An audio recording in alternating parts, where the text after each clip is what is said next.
सफेद वाला भी।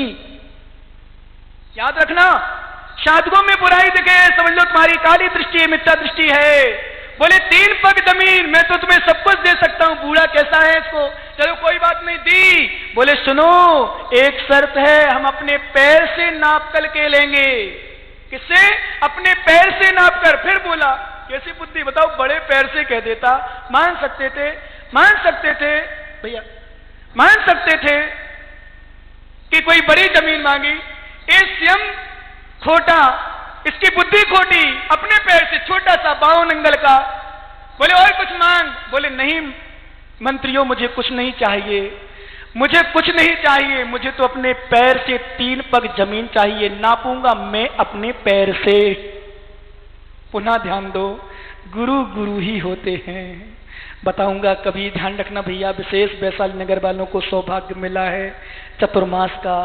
याद रखना, कभी भी गुरु की आज्ञा का उल्लंघन नहीं करना, कुछ भी हो जाए, चाहे कुछ भी हो जाए। यदि माना है दिल से गुरु तो, नहीं तो फिर थाकी थे जानो। कुछ नहीं, समान कुछ नहीं होती, कोई परिवार कुछ नहीं होता, समान के सब स्वार्थी होते हैं। जब तक करो तब तक साथ देते, नहीं तो नहीं करो तो कोई पूछता भी नहीं है। तिलक भी उसी का करेंगे, सम्मान भी उसी का लेंगे जो हमारी यहाँ में मिलाएंगे। देख लेना आप, माला उसी को पहनाएंगे जिसके हमारी यहाँ में मिलाएंगे, और जो नाम में नाम मिला दे उसको सम्मान भी बुलाएंगे भी नहीं। याद रखना अध्यक्ष जी, मैंने देखा है अपनी आंखों से, कई एक जगह नहीं कई जगह, जो उसका विरोधी हो गया वो कभी सामने स्टेज पे आ ही नहीं सकता। जो उसका विरोधी होगा उसको माला पहनाने मिलेगी नहीं, उसकी माला तो कभी पहने ही नहीं जाएगी। ये याद रखना हमेशा। ये समाज के लोग हैं, संसारी हैं, स्वार्थी हैं, कोई किसी का नहीं है, ऑल और सेल्फिश। गुरु होते हैं जो हमेशा सुख में भी और दुख में भी साथ देते हैं। कोई नहीं पूछता किसी को, तुम पैसा दो, दान करो, आज देखो तुम उड़ जाओगे, तुम बोली न लगाओ, दान ना दो, कोई नहीं पूछेगा तुम्हारे ऐसे ही है तो व्यक्ति। ये समाज की स्थिति आज हमारे यहाँ की। 3 पग जमीन चाहिए अपने नाप की, 3 पग चाहिए जमीन अपने नाप की। कैसा बुढ़ा इसकी बुद्ध, चलो कोई बात नहीं थी, देना जलांजलि दो। यहां मैंने चित्र देखा है, शायद नीचे देखा, यहां देखा, नीचे देखा है, चित्र बना है उसका, वही जमीन आदि का, और विष्णु कुमार मुनिराजा कंपनी में। बड़ा खुश हुआ मैंने, ऐसे चित्र बनाना चाहिए भैया। ध्यान रखना, संबे शेखर पावापुर गिरनार तो दुनिया चित्र बनाती है, कुछ चित्र मुझसे मांग लेना संदीप जी, विशेष रूप से वैशाली नगर में जो बनने बाकी हैं। खैर नहीं मानोगे मुझे पता है, क्योंकि जो कमेटी निर्णय लेगी वही होगा। यदि हो सके तो मेरी बात मान लेना, कुछ चित्र मैं बताऊंगा, मैं अपना चित्र नहीं दूंगा, ध्यान रखना, मैं चित्र दूंगा तुम्हें बताऊंगा। ऐसे चित्र बनाना, ऐसे चित्र बनाना, दुनिया देख करके शिक्षा ले ले, दुनिया देख करके शिक्षा ले, ऐसे चित्र बनाना। निर्णय भी हो गया हो, तुम्हारी कमेटी में निर्णय भी ले लिया हो, नहीं है ये चित्र, तो कह देना नहीं गुरु ने आज्ञा दी है, और कमेटी वाले भी मान लेंगे यदि वास्तव में श्रद्धालु होंगे तो। नहीं तो फिर तो वो नहीं कहेंगे, नहीं आपसे नहीं कहूंगा, अभी वैशाली नगर में चल रहा है, यदि यहां भी हो तो यहां भी सुन लेना। मैं दूंगा चित्र, मैं अपना नहीं दूंगा, अपने गुरु का नहीं दूंगा, मैं किसी गुरु ने विश्वास करो, विश्वास दिला रहा हूं तुम्हें।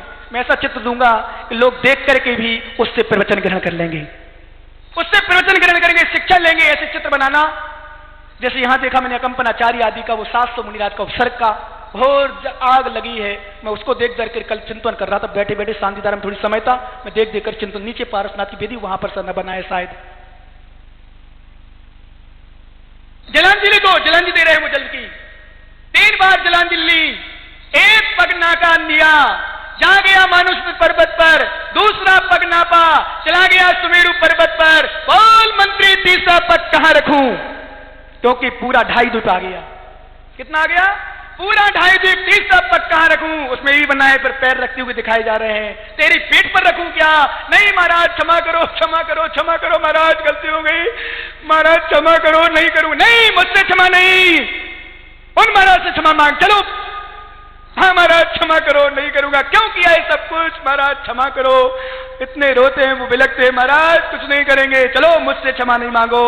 जिसको तुमने उपसर्ग किया है जाओ उनसे क्षमा मांगो, उनका उपसर्ग दूर करो। हाँ महाराज चले, चारों के 4 वो मंत्री जो यज्ञ को अलग किया, पूरा उनका गंध कंठ रुंध गया था, मुंह सूखने लगा था, आग से संतप्त हो रहे थे। पर धन्य दिगंबर साधु की साधना, एक बार सीध झुकाकर नमोस्तु कर लो।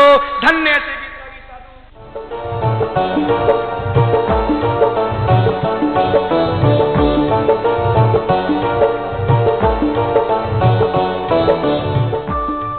मनीश्री 108 विश्रांत सागर जी महाराज के मंगल प्रवचन के पुण्यार्जक थे महावीर पुष्पलता मौजपुर अलवर वाले, नेमीचंद, निखिल, निर्मला, सोनम काला, निर्मल मीरा, अमित गंगवाल आसाम होटल वाले, सुरेंद्र कुमार जी हरियाणा वाले, गिरीश चंद्र मंजू जैन B25, महेंद्र कुमार, सचिन सौगानी चितावा वाले, सुमेर चंद पाटौदी वाले, Nava, Honey, Mamta, Megha Jain C60, Shekhar Chandra, Gyanwal Anil, Sunil Jain, Dharmendra Jain, Manoj Harish Jain F304, doctor KL Jain, Vikrant, Shaurya Jain, Ashok Nagar वाले, वैशाली नगर जयपुर।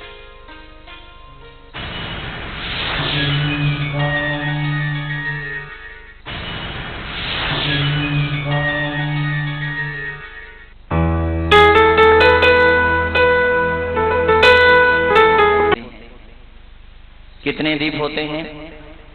यूं तो मध्य लोक में असंख्यात दीप और असंख्यात समुद्र होते हैं, लेकिन उन असंख्यातों में जो अंतर के 2.5 दीप हैं, पहला जम्बू दीप, दूसरा धातकी खंड और आधा पुष्करवर दीप, ये 2.5 हो गए। फिर से पहला जम्बूदीप, दूसरा धातकी खंड, धातकी खंड,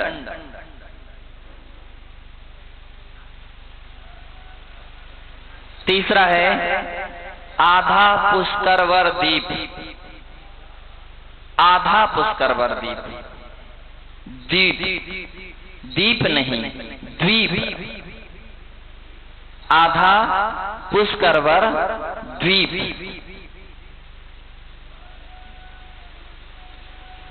तो इस प्रकार से 2.5 दीप हो गए, एक जम्बू दीप, दूसरा धातकी खंड और आधा पुष्करवर जोड़ देंगे तो कुल मिलाकर के 2.5 दीप हो गए। 2.5 दीप इन्हें कहो अथवा मनुष्य लोक कहो, एकार्थवाची शब्द हैं। मनुष्य केवल इन 2.5 दीप की सीमा तक ही पाए जाते हैं। 2.5 दीप के बाहर कोई भी मनुष्य नहीं पाया जाता। कोई जाना भी चाहे तो भी नहीं जा सकता है।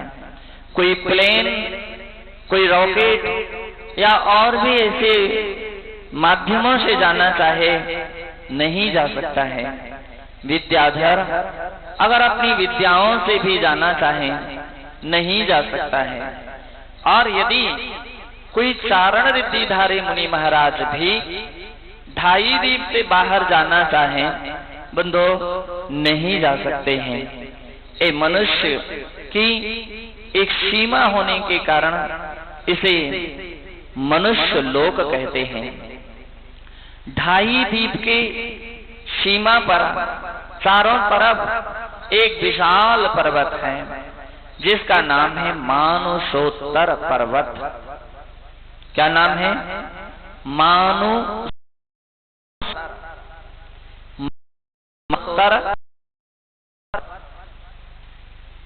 इसका कि इसके आगे मनुष्य नहीं पाए जाते हैं, यहाँ तक ही मनुष्य पाए जाते हैं। इसलिए अपन सभी 2.5 दीप में जितने भी मुनिराज होते हैं उन्हें नमस्कार करते हैं। 2.5 दीप के चैत्यालयों के और मुनियों की वंदना करने के लिए 2.5 दीप विधान भी करते हैं।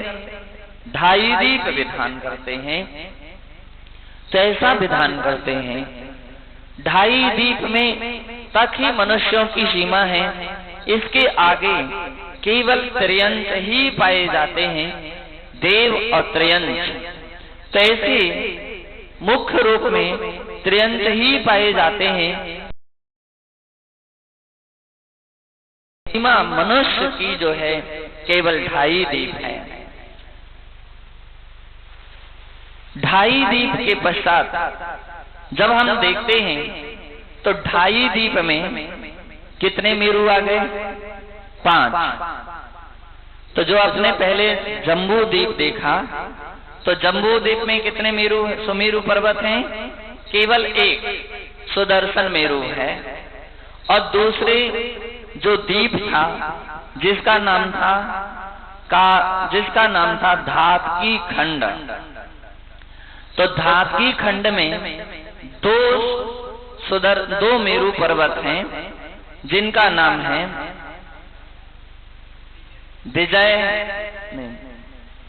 विद्युन्माली, विजय और अचल। धातकी खंड में दो हैं, एक तो विजय और दूसरा अचल। इन दोनों मेरु की भी रचना सुदर्शन मेरु की ही तरह होती है। तो इसका नाम है विजय और अचल।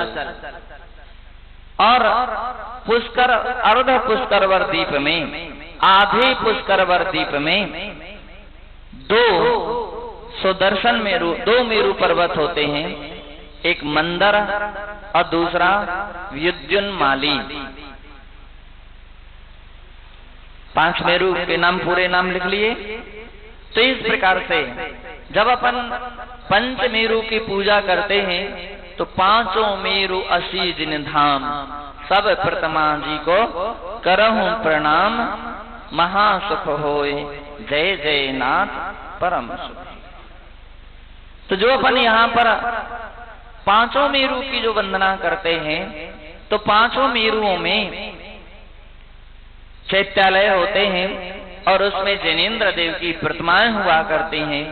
इस कारण से अपन उन्हें नमस्कार करते हैं। एक प्रश्न आपके मन में बार बार गूंज रहा होगा, वह यह कि जम्बू द्वीप का नाम जम्बू द्वीप क्यों पड़ा? किस कारण से इस द्वीप का नाम जम्बू द्वीप पड़ा? कभी भी कोई आपसे पूछ सकता है कि भैया आप जम्बू द्वीप में रहते हो, तो जम्बू द्वीप किसे कहते हैं? तो जम्बू द्वीप के विषय में जब अपन सुदर्शन मेरु को देखते हैं, जो कि जम्बू द्वीप के अंदर में था। बंदो, सुदर्शन मेरु के दक्षिण कोण जम्बू नाम का वृक्ष है। जम्बू यानी जामुन का वृक्ष है। लेकिन अंतर इतना है कि जैसे अपने यहाँ जामुन के वृक्ष होते हैं, उसके पत्ते और उसके फल, उसका पेड़ पौधा ठीक उसी प्रकार से होता है। लेकिन अंतर इतना है, अपने यहाँ जो भी जामुन के वृक्ष होते वनस्पति कायक है। द्वीप का जो वृक्ष है, यानी सुदर्शन मेरु के दक्षिण भाग में जो स्थित है, तो ऐसा जो वह वनस्पति कायक नहीं है, वो कैसा है? पृथ्वी कायक है। पृथ्वी कायक है। पृथ्वी कायक होने के साथ साथ वह अकृत्रिम है, अनादि काल से है और अनंत काल तक बना रहेगा। इस कारण से बंधो, उस वृक्ष के कारण इस द्वीप का नाम जम्बू द्वीप पड़ा। दूसरा द्वीप अपन ने पढ़ा, जिस द्वीप का नाम आपने लिखा धातकी खंड। तो धातकी वृक्षों का नाम है। संस्कृत में उसे हम धातकी बोलते हैं और हिंदी भाषा में आपके यहाँ अकौआ जानते हैं? धतूरा और अकौआ अलग अलग है ना, दोनों में अंतर है। आप तो अकौआ अपनी शुद्ध भाषा में बोला जाता, बंद में क्या बोलते मुझे नहीं मालूम, अकौआ ही बोलते हैं। आंकड़ा ऐसा शब्द भी बोलते हैं। एक सफेद आंख और एक लाल आंख होता है। तो ऐसा जो आंकड़े का वृक्ष होता है, आंख का, उसके लिए संस्कृत भाषा में धातकी शब्द का प्रयोग किया जाता है। तो जैसा जम्बू द्वीप में जामुन का वृक्ष है, धातकी खंड में ठीक उसी प्रकार से जो 2 मेरु हैं, उनके दक्षिणी भाग में धातकी वृक्ष है, आंकड़े का है। वह भी पृथ्वी कायक होने के कारण से बंदो उस द्वीप का नाम धातकी खंड पड़ा। और पुष्करवर द्वीप में जो वृक्ष है उसमें कमल को बोलते हैं। धनंजय नाम माला में उल्लेख आता है, इंदीवरम चारविंदम सतपत्रम से पुष्करम। तो पुष्कर यानी कमल, तो वहाँ कमल की आकृति का कमल का आकार होने के कारण वहाँ जो मेरु के दोनों कोणों में कमल का आकार का वृक्ष या कमल का आकार की पृथ्वी होने के कारण उस द्वीप का नाम पुष्करवर द्वीप पड़ा। तो इस प्रकार से अपने लिए आज इतना ही क्लास का मैटर याद रखना है। अब अपन परमात्मा प्रकाश ग्रंथ में प्रवेश करेंगे। परम पूज्य आचार्य श्री योगींद्र देव मुनि महाराज अपने इस अध्यात्म ग्रंथ के माध्यम से प्राणी जगत के हित के लिए वे कल्याण के जिनवाणी के 4 अक्षर स्वरूप दोहक छंद के द्वारा बतलाते हैं कि जो जीव है संसार में उसके लिए दुर्लभ क्या चीज है, दुर्लभ क्या चीज है। तो यूं तो कहें कि दुर्लभ तो बहुत सारी सामग्रियां होती हैं, लेकिन आचार्य श्री योगींद्र देव के शब्दों के अनुसार यहाँ आचार्य महाराज दोहक छंद अध्याय 2 दोहक छंद 143 पृष्ठ नंबर 158 में कहते हैं, 258 पृष्ठ नंबर 258 में कहते हैं, कालु अणाई भणाई जिया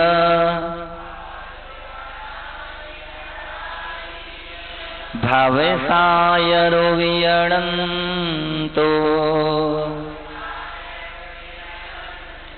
जीविं बिल्लमीण पत्ताईं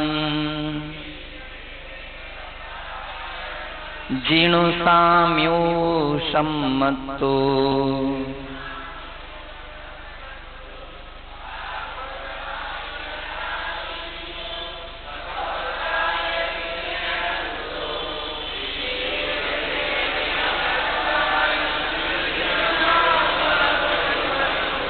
काल, काल यानी समय।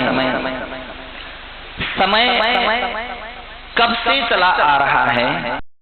यदि कोई पूछे कब से हो रहे हैं, सूर्य का उदय कब से हो रहा है, का उदय कब से हो रहा है, तो एक ही उत्तर होगा कि अनादि काल से। इसका कोई आदि नहीं है, कोई प्रारंभ नहीं है, उसे अनादि कहते हैं।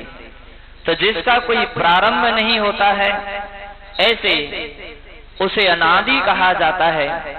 अनादि काल से सूर्य का उदय हो रहा है, अनादि काल से चंद्रमा का उदय हो रहा है, अनादि काल से काल द्रव्य है। 6 द्रव्य भी आपने पढ़ी थी और 6 द्रव्यों में जीव, पुद्गल, धर्म, अधर्म, आकाश, काल, इन 6 द्रव्यों में एक काल द्रव्य, अंतिम द्रव्य अपन ने पढ़ी थी काल द्रव्य। ते काल का क्रम कब से चल रहा है, तो आचार्य महाराज कहते हैं काल का क्रम अनादि काल से चला, उसका कोई आदि नहीं है, उसका कोई प्रारंभ नहीं है। अनादि काल से काल का क्रम चला आ रहा है, समय अनादि काल से चला रहा है। आज अपन वर्षों की गिनती वर्तमान काल में संवत से गिनते हैं। किससे गिनते हैं? संवत से। अभी वर्तमान में कौन सा सन चल रहा है? 2016 चल रहा है। अगर अपन इससे पुराना संवत देखते हैं तो कौन सा है? तो वह विक्रम संवत मिलता है। और जब हम विक्रम संवत की दृष्टि से देखते हैं तो वर्तमान में कौन सा विक्रम संवत चल रहा है? वर्तमान में जो संवत चल रहा है वो 2073 यह संवत चल रहा है। और उससे भी पुराना यदि संबंध है तो वीर निर्वाण संबंध कहा जाता है। वीर निर्वाण संबंध, तो वीर निर्वाण संबंध कितना हो रहा, कब से चल रहा है? तो बतलाते हैं, भगवान को मोक्ष गए हुए 2542 वर्ष हो गए। 2542वां वीर निर्वाण संबंध चल रहा है। तो यहां तक अपन खोज करते हैं। यदि हम और भी खोज करें तो और भी इससे भी पुराने संबंध निकल सकते हैं। कल्पना करो कि भगवान महावीर स्वामी के मोक्ष हुए 2542 वर्ष हो गए और भगवान महावीर स्वामी को मोक्ष हुए 2542 हुए। भगवान महावीर स्वामी की आयु 73 वर्ष की थी और अब जन्म संबंध निकालना चाहें तो आराम से 2572 में 73 और जोड़ दीजिए, कितने हो गए? 2615।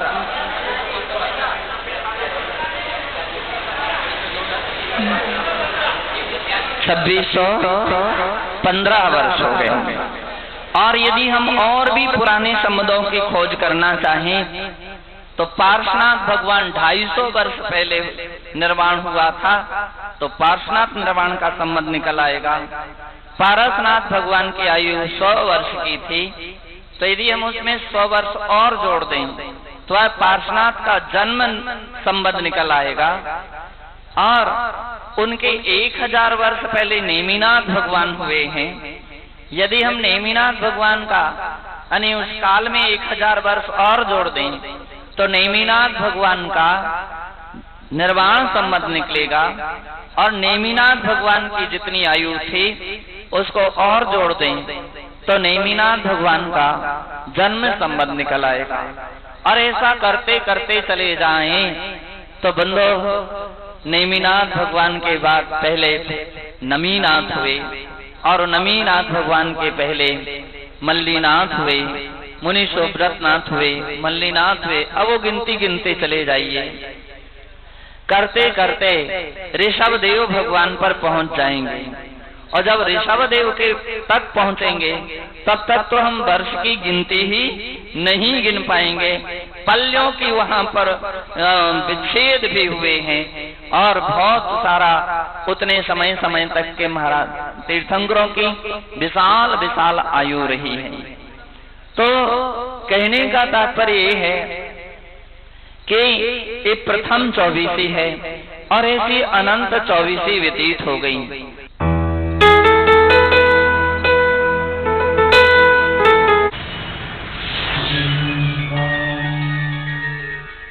सिद्ध क्षेत्र सोनागिर में सिद्धों की आराधना का ऐतिहासिक व स्वर्णिम अवसर। तपस्वी सम्राट आचार्य श्री 108 सन्मति सागर जी महाराज के अंतिम दीक्षित शिष्य सन्मति रत्न मुनि श्री 108 सुबल सागर जी महाराज के सानिध्य में सन 2011 से 2015 तक निरंतर आष्टा, भोपाल, सागर, ललितपुर व इंदौर में क्रमशः 9, 17, 33, 65 एवं 129 मंडलीय सिद्ध चक्र विधान के भव्य आयोजन किए गए। उसी श्रृंखला में 6 से 15 नवंबर के मध्य होगा श्री 1008 सिद्ध चक्र महामंडल विधान एवं महाशांति धारा महोत्सव का आयोजन, जिसमें एक साथ 257 परिवार सम्मिलित होकर करेंगे 257 मंडलों पर सिद्धों की आराधना। श्री सिद्ध चक्र महाशांति धारा की न्यौछावर राशि 2100 रूपए एवं एक मंडल की न्यौछावर राशि 11,000 रूपए है। विधान में पात्र बनने के लिए सौधर्म इंद्र 11 लाख रूपए, कुबेर इंद्र 5,51,551 रूपए, चक्रवर्ती राजा 5,01,51 रूपए, महायज्ञ नायक 3,51,551 रूपए, ईशान कुमार, सनत कुमार एवं महाएंद्र इंद्र 2,01,51 रूपए, ध्वजारोहण करता 1,51,151 रूपए, भूमि पूजन करता श्रीपाल मैना सुंदरी एवं मंडप उद्घाटन करता 1,01,151 रूपए, 12 इंद्र 51,000 रूपए, 32 मुकुट बद्ध राजा 31,000 रूपए, 8 महामंडलेश्वर 61,000 रूपए एवं अष्टकुमारियाँ 11,000 रूपए। द्रव्य दान दाता एक दिन 51,000 रूपए। आप भी इस धार्मिक अनुष्ठान में सहभागिता कर पुण्यार्जन करें।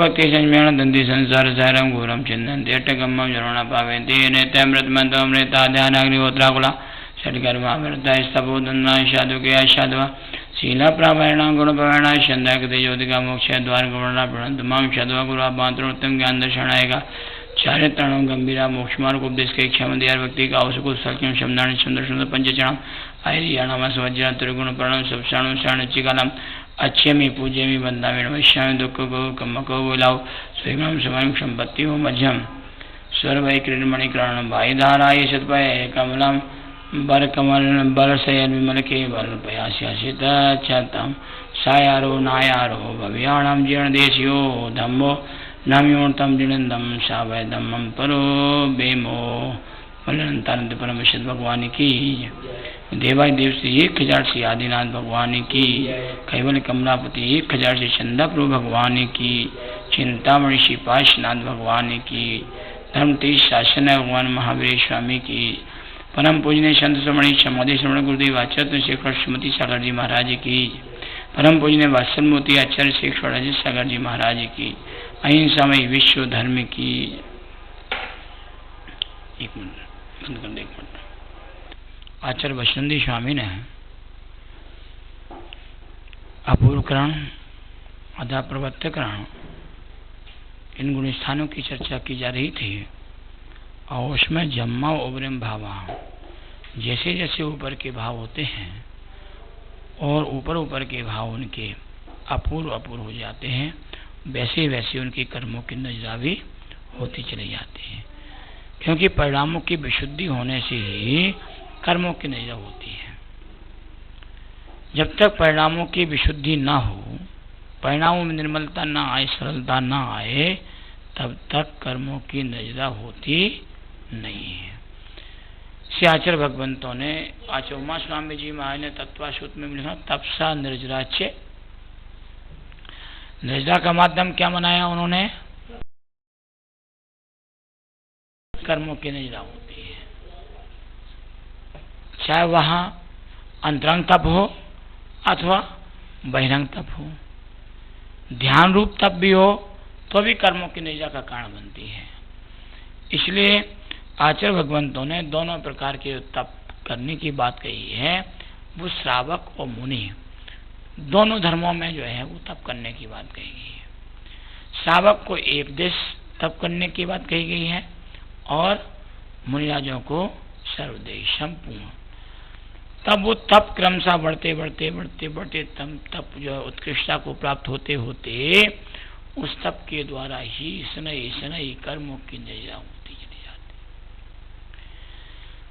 जीव ने एक भाव में कर्मों को बंद नहीं किया, अनेक भावों में बंद किया है, अनेक भावों में बंद करता रहा।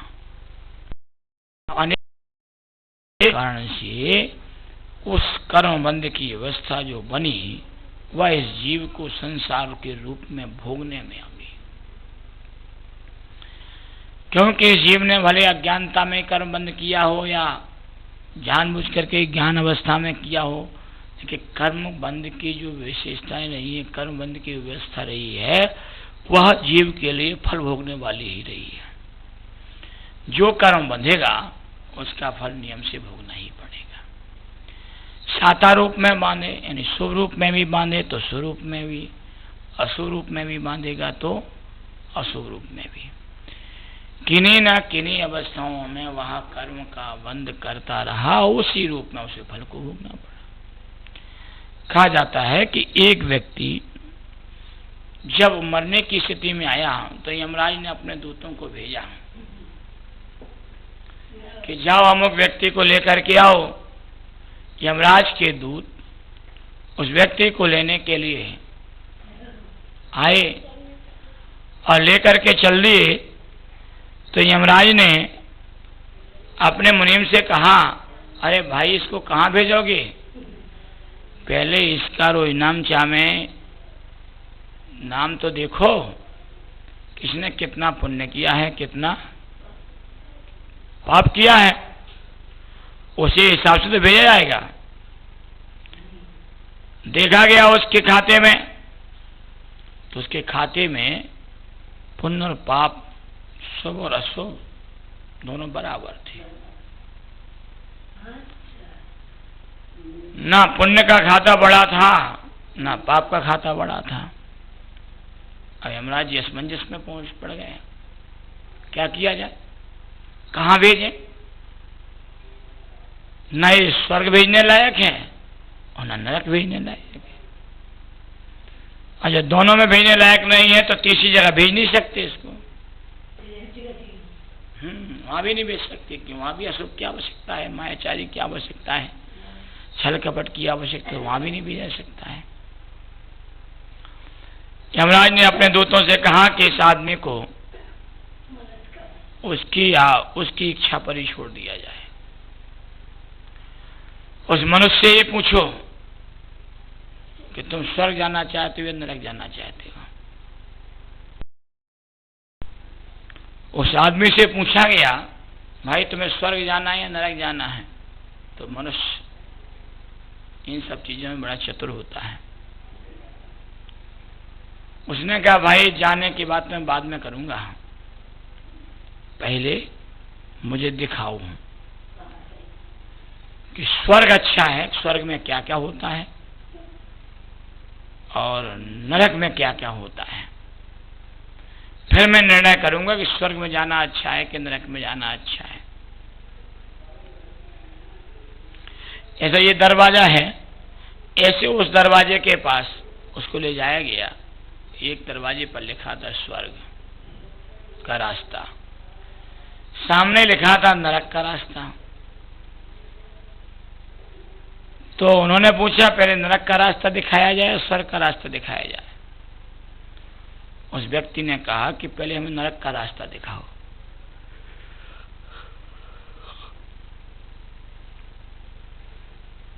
नरक का रास्ता देखने लगा वो, वहां देख रहा है कि बहुत आदमी लगे हुए हैं।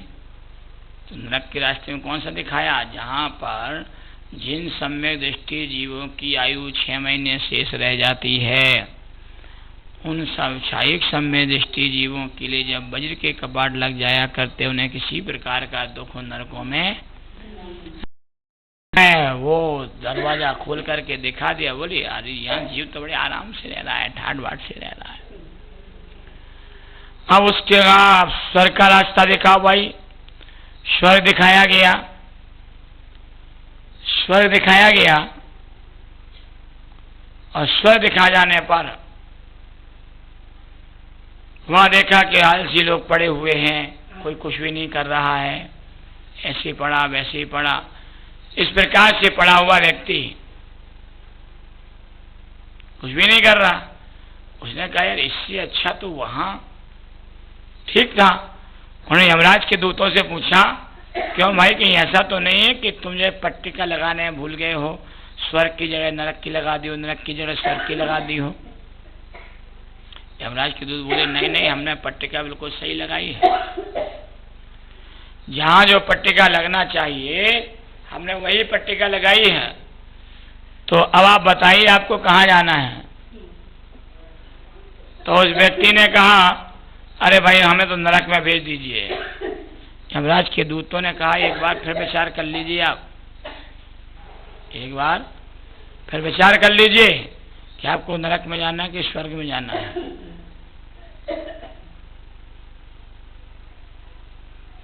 बोले, कर लिया विचार हमने, तो हमें तो अब नरक में भेज दीजिए। यमराज के दूतों ने धक्का दिया और नरक में पहुंच गया।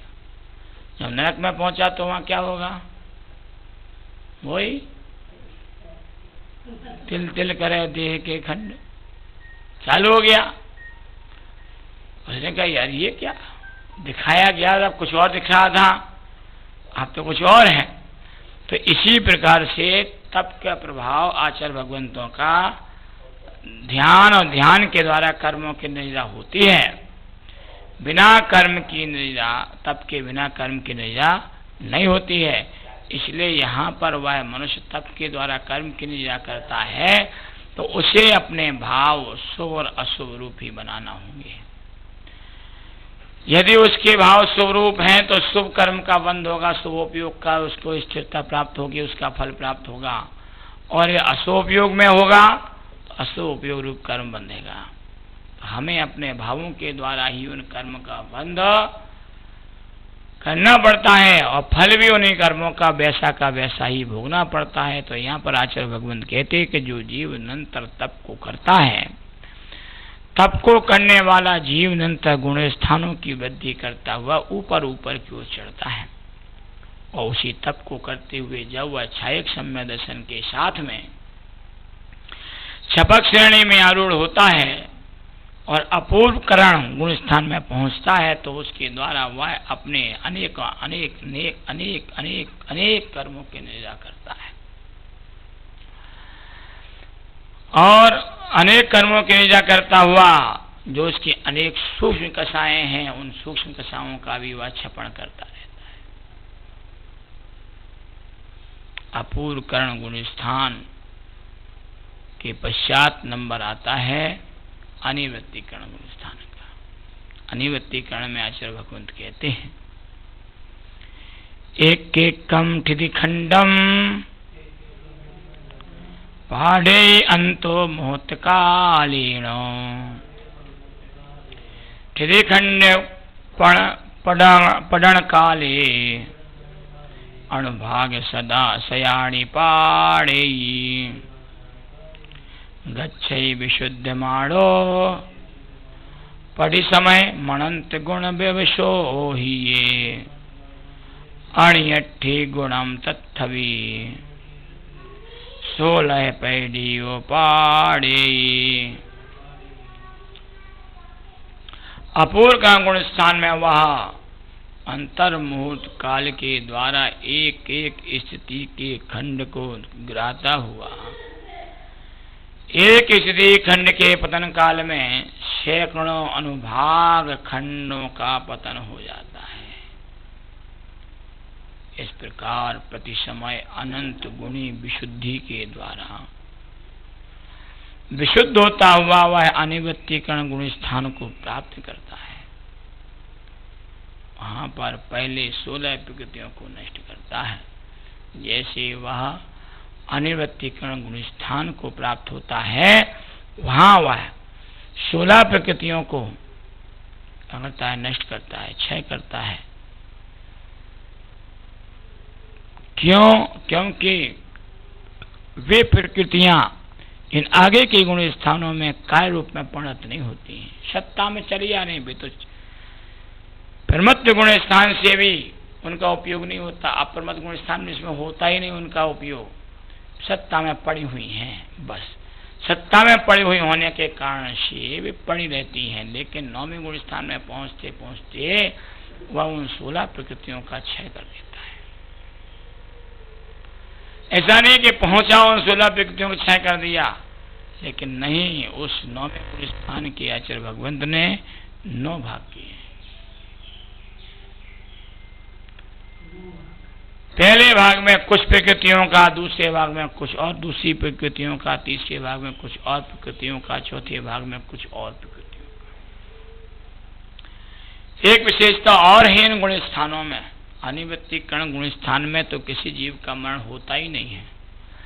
छपन श्रेणी, जो छपक श्रेणी को मानने वाला जीव है, उसका भी ना अपूर्व करण में ना अनिवृत्तिकरण गुण स्थान में मरण होता है। लेकिन जो उपशम श्रेणी चढ़ने वाला जीव है, उसका अपूर्व करण गुण स्थान के प्रथम समय में मरण हो सकता है। होता है? नहीं, हो सकता है। ऐसा इसी में आचार्य बसवनंदी स्वामी ने कहा है। इसलिए जो है पूर्व समय और उत्तर समय में इस प्रकार विलक्षणता को प्राप्त हुए। पूर्व समय और उत्तर समय दोनों समयों में अंतर होता है। पूर्व समय की विशुद्धि कुछ कम होती है, उत्तर समय की विशुद्धि कुछ और होती है। दोनों विलक्षणता है, अंतर है। दोनों समय विशुद्धि को लिए हुए हुआ करते हैं। अपूर्व करण परिणामों में स्थित उस परिणाम रूप परिणाम वाले जीवों की जिनका ज्ञानावरणादि रूप अंधकार दूर हो गया हो, जिन भगवान ने अपूर्व करण कहा है, यानी केवली भगवान के द्वारा अपूर्व करण गुण स्थान कहा गया है, क्योंकि उनके केवल ज्ञान आवरण कर्म दूर हो चुका है और केवल ज्ञान की प्राप्ति हो चुकी है। ऐसे जिन्हें भगवान के द्वारा कहा गया ये गुण स्थानों का विवरण है। और उसी के लिए आगे कहते हैं आचार्य भगवंत कि वे सभी अपूर्व कर्ण जीव प्रथम समय में ही चारित्र मोहिनी कर्म को क्या कर देते हैं, क्षय करने से या उसका उपशम करने में तत्पर हो जाते हैं। दोनों में उपशम, क्योंकि श्रेणी पर निर्भर करता है। छपक श्रेणी मार रहा है तो क्षय करेगा, और उपशम श्रेणी पर चढ़ रहा है तो उपशम करेगा। और वह जीव प्रथम समय में ही यानी गुण श्रेणी कर्म निजा करता है, गुण श्रेणी कर्म निजा करता है, यानी श्रेणी गुणों के अनुसार गुण संक्रमण, स्थिति खंडन, अनुभाग खंडन रूप 4 आवश्यकों को करते हैं। गुण श्रेणी निजा, गुण संक्रमण, स्थिति खंडन और अनुभाग खंडन। पहले बांधे हुए सत्ताक रूप कर्म का परमाणु द्रव्य में से ही जो द्रव्य गुण श्रेणी में दिया गया है उसकी गुण श्रेणी के काल में प्रति समय असंख्यात गुण अनुक्रम से लिए हुए प्रतिबद्ध निर्जरा होती है। यानी जो गुण श्रेणी के काल में जो गुण श्रेणी में दिए गए जो कर्म हैं, द्रव्य कर्म हैं, उनमें से प्रति समय वह असंख्यात गुणों गुण से निर्जरा करता रहता है, असंख्यात।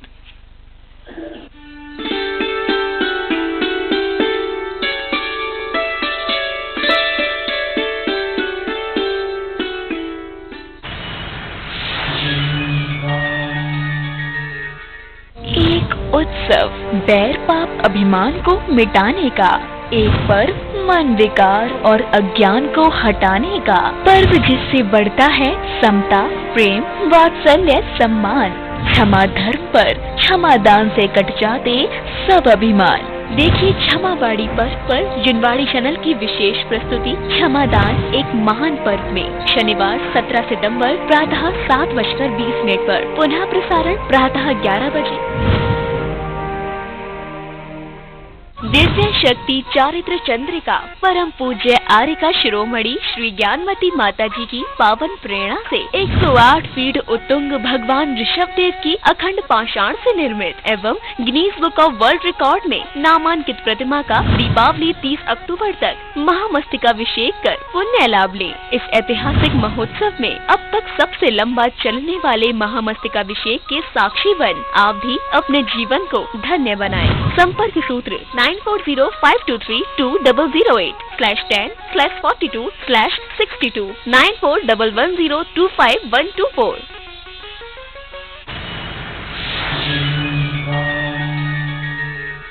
क्षुल्लक श्री 105 ध्यान सागर जी महाराज की मंगलवाणी आगम धारा के पुण्यार्जक हैं श्री रमेश चंद्र भजन सागर, स्वर्गीय श्रीमती विमला जैन, सिंघई अजीत कुमार वर्धमान गोल्डी, आशीष शहनाई गार्डन, श्री दिनेश जैन, श्रीमती गायत्री जैन, सब परिवार।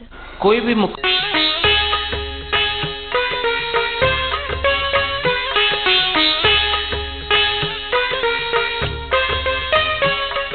कोई भी खेल सिर्फ शारीरिक कुशलता से नहीं जीता जाता, मन की स्फूर्ति और एकाग्रता भी आवश्यक है। ब्रूस ली से भी पूछा गया था कि आप क्या करते हो, विश्व विजेता हो, आप क्या प्रैक्टिस करते हो? तो उन्होंने बोला कि मैं अलग अलग प्रकार से प्रैक्टिस करता हूँ, मार्शल आर्ट्स की, सब मिक्स करके करता हूँ। बोले किसी एक पद्धति को पकड़कर नहीं चलता, सबका मिश्रण करके मैं प्रैक्टिस करता हूँ और मैं ध्यान करता हूँ। ध्यान से मन स्थिर होता है और मन की स्थिरता से मुकाबले के समय श्वास की गति बिगड़ती नहीं है, और जब श्वास की गति बिगड़ती है तब पराजय की संभावना बढ़ती है। और जिसके श्वास संतुलित रहते हैं तो वो पराजित नहीं होता। और फिर पत्रकारों ने पूछा कि आप उस बार भी चित्त नहीं हुए थे, इस बार भी चित्त नहीं हुए, उसको जर्मन वाले को तो चित्त कर दिया। तो बोले हमारे उस्ताद ने पट्ट गिरना ही सिखाया है। पट्ट गिरने का मतलब जानते हो आप? ऐसे हम छाती के बल ही नीचे गिरते हैं अखाड़े में, कभी पीठ के बल नहीं गिरते। यह शुरू से हमारे उस्ताद की तालीम रही है, यही शिक्षा रही है। तो जिस ब्रह्मचर्य से मन स्थिर हो जाता है, उसके विषय में भी कुछ सालों पहले हमने एक रिसर्च बुक पढ़ी थी। रूस की एक डॉक्टर स्टुअर्ट सवाट्स्की ने एक पुस्तक लिखी है। 23 साल तक उसने पूरे विश्व में ब्रह्मचर्य के ऊपर शोध किया और फिर उस पुस्तक को लिखा। और उसने कहा कि एक शक्ति होती है इंसान के अंदर और सब प्राणियों के अंदर। वो शक्ति दिशाओं को बदलने से अलग अलग परिणाम उत्पन्न करती है। और उस पुस्तक में उसने एक पेज पर एक ऐसे प्लस का आकार बनाया और फिर उस शक्ति के 4 उपयोग बताए हैं। कुछ दुरुपयोग है और कुछ सदुपयोग है। तो उन 4 में एक तो बताया चाइल्ड प्ले। बच्चे लोग जो अलग अलग प्रकार की उटपटांग हरकतें करते हैं, फिल्म स्टार्स को देखकर उनकी नकल करते हैं, हीरो हीरोइन को देख करके उस प्रकार की हरकतें करते हैं, चाइल्ड प्ले, वही एनर्जी उनके अंदर काम कर रही है। ज्ञानार्णव ग्रंथ में त्रितत्व वर्णन नाम का एक प्रकरण आता है, जिसके अंदर काम तत्व का वर्णन है। ये काम हमेशा विषय वासना रूप नहीं होता, इसकी दिशा बदल देने से दशा बदल जाती है। तो एक तो उनने लिखा है चाइल्ड प्ले, बच्चों की हरकतें। दूसरा लिखा है वाइसेस, व्यसन। 7 व्यसनों में से 2 व्यसन उसी से संबंधित है, उस काम तत्व के दुरुपयोग से संबंधित है। और फिर और 2 जो बताए उन्होंने उसके उस ऊर्जा के प्रयोग के विषय में, तो उसमें लिखा है उन्होंने कि एक तो है काम पुरुषार्थ। संतान की उत्पत्ति के लिए वैवाहिक जीवन अंगीकार करते हुए जब मनुष्य उस शक्ति का उस रूप में उपयोग करता है, अंग्रेजी भाषा में उन्होंने जो शब्द दिया है वो प्रोक्रिएशन। उसमें ऊर्जा में ये क्षमता है कि उससे प्रोक्रिएशन होता है, किसी जीव को आमंत्रित करके या फिर उसको वहां पर उत्पन्न होने योग्य आप भूमि दे सकते हैं। और चौथा उसका जो प्रयोग दिया है वो है ऊर्ध्वारोहण, यानी वो शक्ति यदि उधर जाती है तो फिर संतान उत्पन्न होती है, और यदि अंदर की ओर ऊर्ध्वगामी होती है। ये ऊर्ध्वगामी वाली जो बात है बड़ी विचित्र लगती है। कई लोग पूछ सकते हैं कि जैन शास्त्रों में कहाँ पर आता है ये ऊर्ध्वगमन वाली बात ऊर्जा के। तो ये तत्वार्थ सूत्र के 10वें अध्याय में, आज भारत के अनेक स्थानों पर 10वें अध्याय का स्वाध्याय चल रहा होगा, यहाँ पर पद्धति नहीं है, लेकिन उसके अंदर एक बात आती है, आविद्ध कुलाल चक्रवद व्यपगत लेपा लाभवद एरंड बीजवद अग्निशिखा वच्च पूर्व प्रयोगाद असंगत्वाद बंधच्छेदात तथागति परिणामाच्च।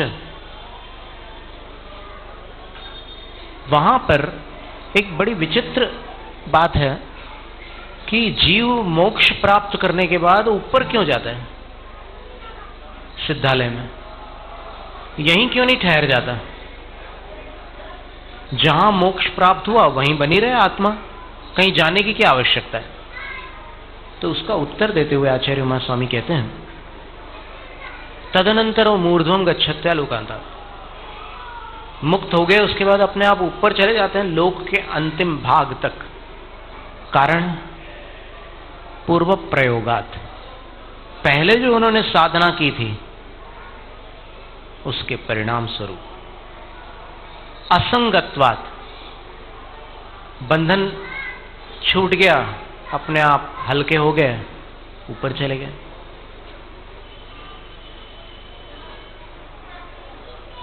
पूर्व प्रयोगाद असंगत्वात, संग छूट गया तो ऊपर चले गए, फिर बंध छूट गया तो ऊपर चले गए। और तथागति परिणामाच्च, ये भी मजेदार बात है कि बस वैसा ही उसका स्वभाव है जीव का, ऊपर चले जाना ही उसका स्वभाव है। तो इसमें जो पूर्व प्रयोग है के लिए पूर्व प्रयोग का जो दे रहे हैं हेतु, और हेतु देने के बाद फिर दृष्टांत देते हैं।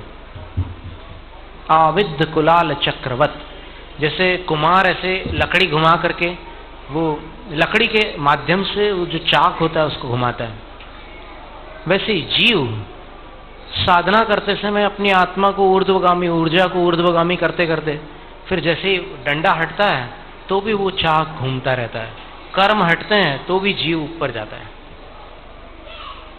तो ये जो ऊर्जा का ऊर्ध्वारोहण है, ये साधना के समय अनुभव में आता है कि ये शक्तियां ऊपर की ओर होने लग जाती है, और फिर उसके लिए बाह्य प्राथमिक जो स्थितियां रहती है वो ये है कि ऐसी चीजें मत देखो जिससे मन में विकार उत्पन्न होता है, ऐसी चीजें मत सुनो जिससे मन में विकार उत्पन्न होता है, फिर ऐसी चीजें याद मत करो जिससे मन में पाप उत्पन्न होता है, ऐसी चीजें खाओ मत जिससे इंद्रियां भड़कती हों, और ऐसी सजावट मत करो जिससे किसी के मन में विकार उत्पन्न हो जाता हो। ऐसे 5 नियम बताए शास्त्रों में। तो इस विषय में गाथा जो कहती है, प्राकृत भाषा की एक प्राचीन गाथा है, वो कहती है जीवो बम्मा बम्मम हिचेव चरिया हविज जाजरिणो तम जान बम्ब चेरम विमुक्त परदेह तत्तीये।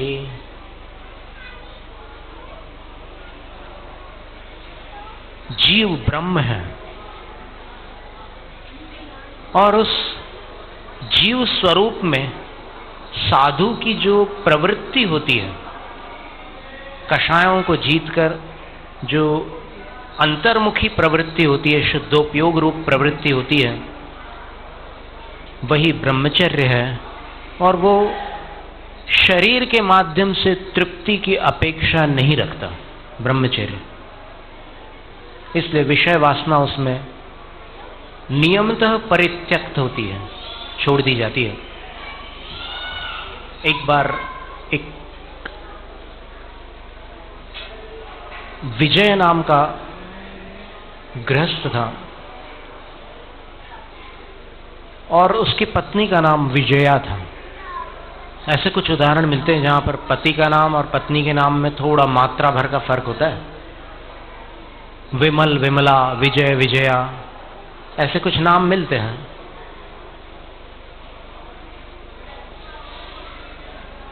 किसी दिन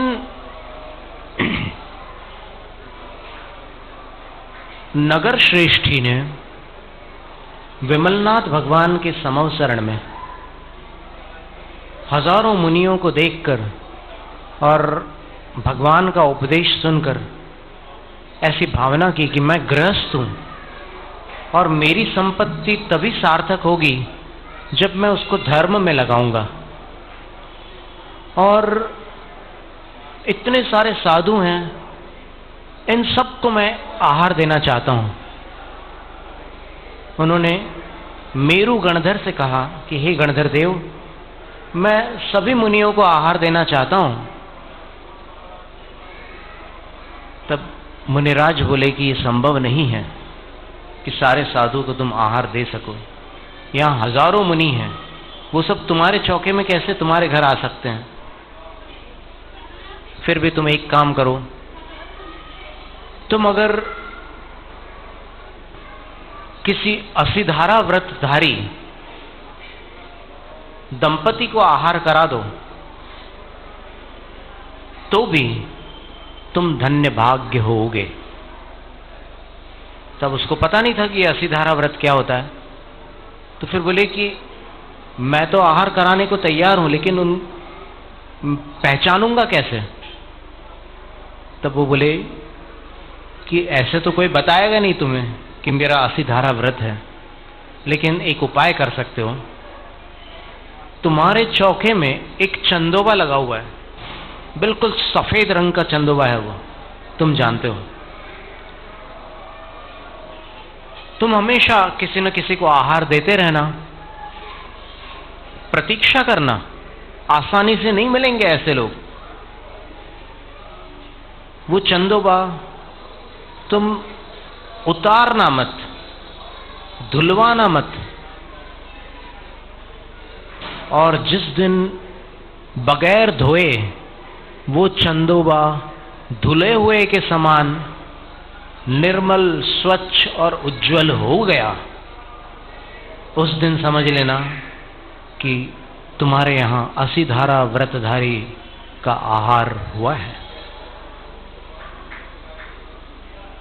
उसको श्रेष्ठी, नगर श्रेष्ठी के यहां पर उसने बिल्कुल सबको प्रतिदिन किसी न किसी को लेकर के आते, वो आहार कराते। कभी साधुओं के भी आहार होते थे, कभी श्रावकों के, कभी व्रतियों के आहार होते रहते थे। लेकिन कभी भी वो चंदोबा वैसा नहीं हुआ जैसा गणधर महाराज बता रहे थे।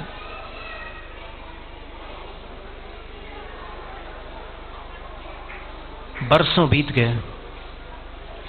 एक बार विजय विजया दोनों संयोग से उनके चौके में आ गए और उनके आहार संपन्न हो गए। सेठ बार बार ऐसे ऊपर देखता था, जब भी किसी के आहार होते थे उसकी आदत हो गई थी, ऐसे देखता था फिर ऐसे नीचे कर लेते। उसको पता था कि बहुत मुश्किल है, तो अभी तो कुछ ऐसा हो ही नहीं रहा है। बरसों बीत गए, थक गया था वो, पर इतनी श्रद्धा जरूर थी कि होगा, कभी ना कभी होगा। गणधर महाराज थोड़ी झूठ बोलते हैं, उनकी वाणी तो परम सत्य होती है। जिस दिन विजय विजया का आहार हुआ, उस दिन वो देखना भूल गया चंदोबा को और उनको द्वार तक विदा कराया। और जब वापस आकर के उसने घर पर अपना भोजन शुरू करना चाहा, तो अचानक ऐसे ऊपर दृष्टि पड़ी, देखता है कि चंदोबा चमक रहा है। बरसों से न धुला हुआ चंदोबा आज धुले हुए जैसा चमक रहा है। तब उसको लगा कि आज तो दो लोग आए थे आहार के लिए, वो कहाँ चले गए। भोजन पानी छोड़ करके वो उनके पीछे भागता है और भाग्य से वो दोनों उनको मिल जाते हैं, सेठ जी को। तो कहता है कि रुक जाओ रुक जाओ रुक जाओ। हाँफते हुए उनके पास पहुंचता है। वो दोनों पूछते हैं कि सेठ जी क्या बात हो गई। तो बोले कि अगर आप बुरा ना मानो तो मैं एक अनुरोध करना चाहता हूं, आप एक बार वापस मेरे घर आइए। उन दोनों को समझ में नहीं आया कि ये वापस क्यों ले जा रहा है हमें अपने घर। फिर भी सज्जन थे, वो भी सज्जन था सेठ, तो फिर चले गए और बड़े अच्छे से आओ भगत के साथ उनको बैठा ला और फिर पूछा, गणधर देव ने कहा था कि जिस दिन वो चंदोबा सही हो जाए तो उस दिन जिनके आहार हुए उनसे पूछ लेना ये असीधारा व्रत क्या होता है। तो उनसे पूछा कि आप मुझे बताइए कि ये असीधारा व्रत क्या होता है, इस व्रत का आप लोग पालन करते हैं, क्या है ये असीधारा व्रत। तब वो दोनों एक दूसरे की ओर देख करके आश्चर्यचकित हो जाते हैं और फिर दोनों ने आपस में तो कहा, एक शपथ ली थी कि हम कभी किसी को बताएंगे नहीं, और अगर किसी दिन किसी को पता चल गया तो हम दीक्षा ले लेंगे। आज सेठ जी को कैसे मालूम पड़ गया कि हमारा असीधारा व्रत है, तो बोलते हैं कि असीधारा व्रत क्या होता है ये तो हम आपको बता देंगे। अब आपको तो पता चल ही गया है कि हमारे पास असीधारा व्रत है, लेकिन हम ये जानना चाहते हैं कि हमने तो आज तक कभी किसी को नहीं बताया कि हमारे पास असीधारा व्रत है, आपको कैसे मालूम पड़ा।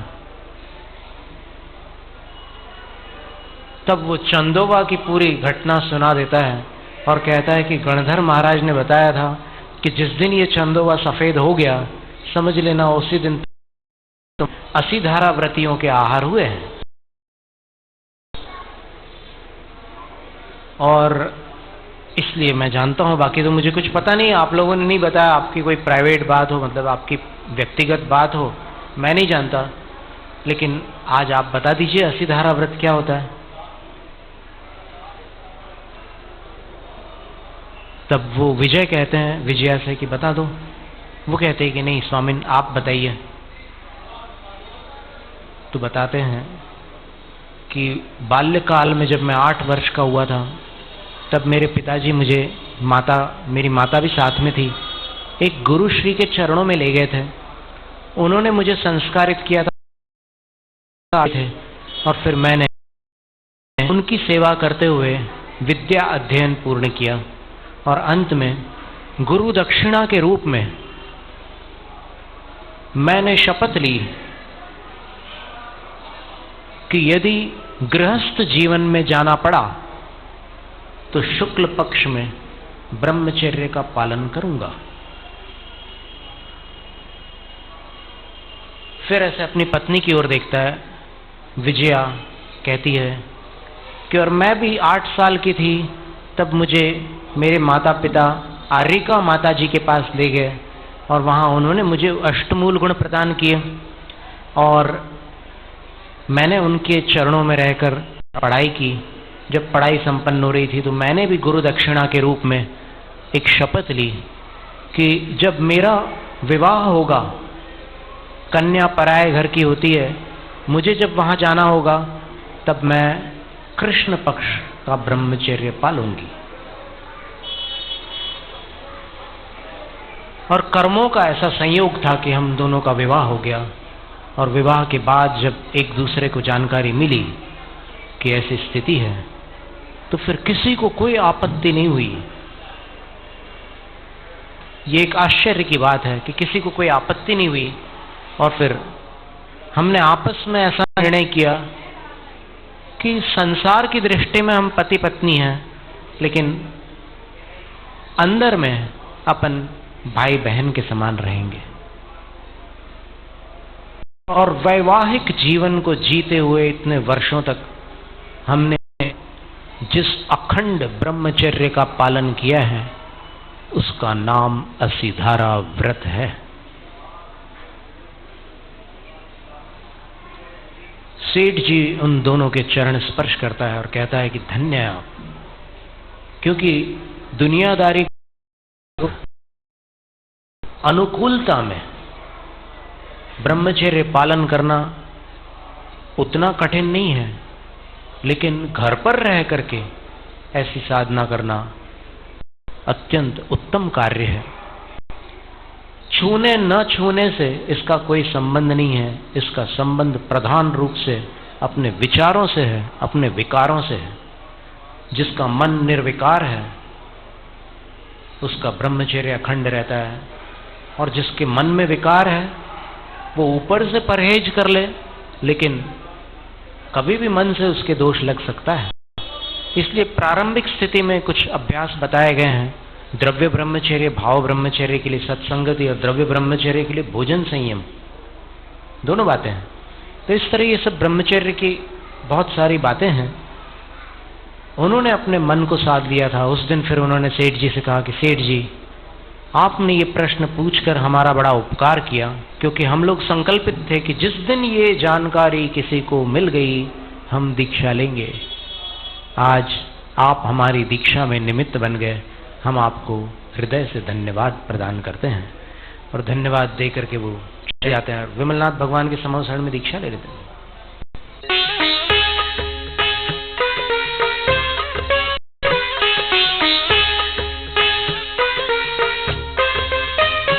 छुल्लक श्री 105 ध्यान सागर जी महाराज की मंगलवाणी आगम धारा के पुण्यार्जक थे श्री रमेश चंद्र भजन सागर, स्वर्गीय श्रीमती विमला जैन, सिंघई अजीत कुमार वर्धमान गोल्डी, आशीष शहनाई गार्डन, श्री दिनेश जैन, श्रीमती गायत्री जैन, सब परिवार।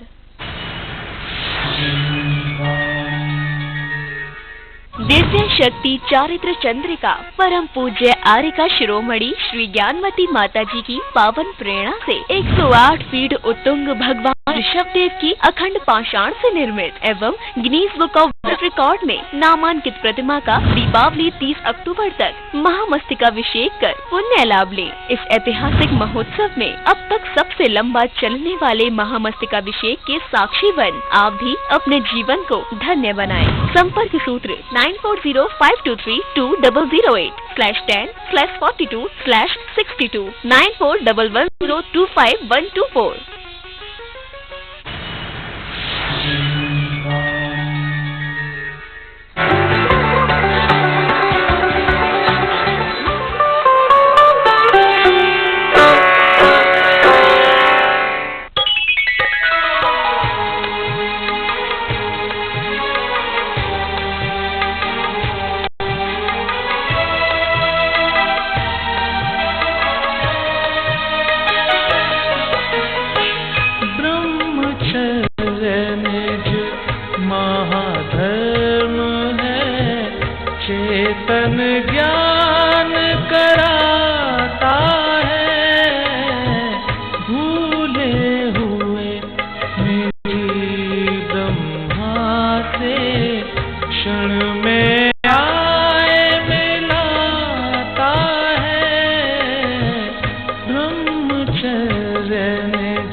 मानव जग में सर्वश्रेष्ठ पद पाता है।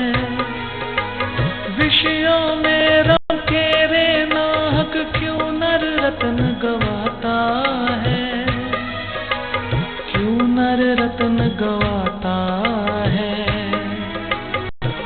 महादेव से महामुनि ने विषय वासना वश होके उभय लोक में अति दुख पाए। महाब्रह्म व्रत को खोके, महाब्रह्म व्रत को खोके। ब्रह्मचर्य निज महाधर्म है।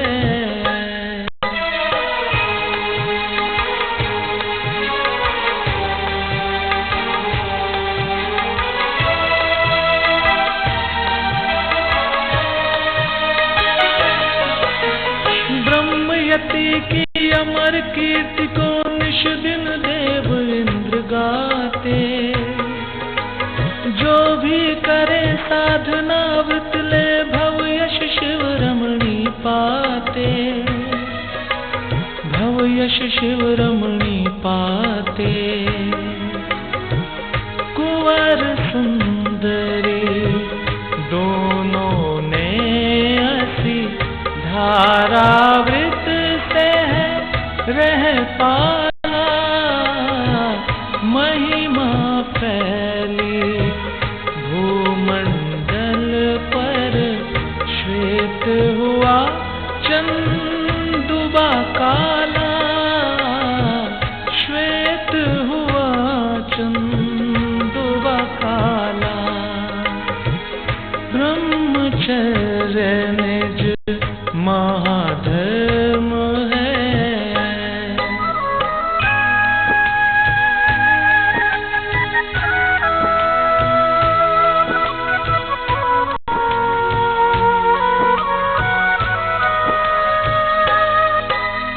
स्वादारा संतोष महाव्रत सेठ सुदर्शन ने पाला।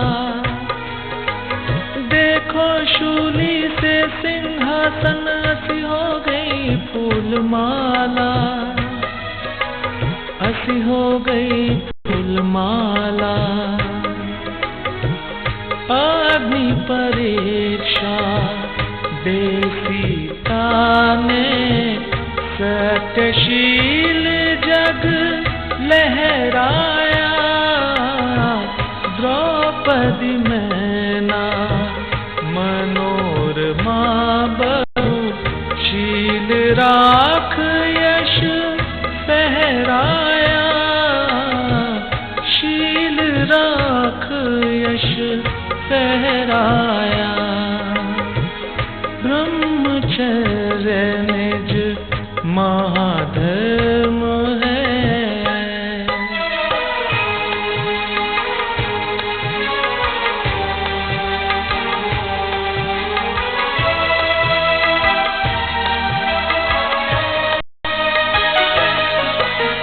सन्मति ले संतोषशील से सींचो निज गुण की क्यारी।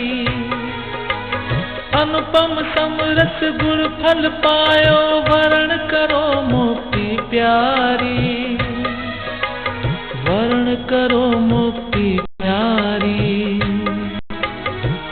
ब्रह्मचर्य निज महाधर्म है। चेतन ज्ञान कराता है, भूले हुए निजी ब्रह्मा से क्षण में आए मिलाता है। ब्रह्मचर्य निज महाधर्म है।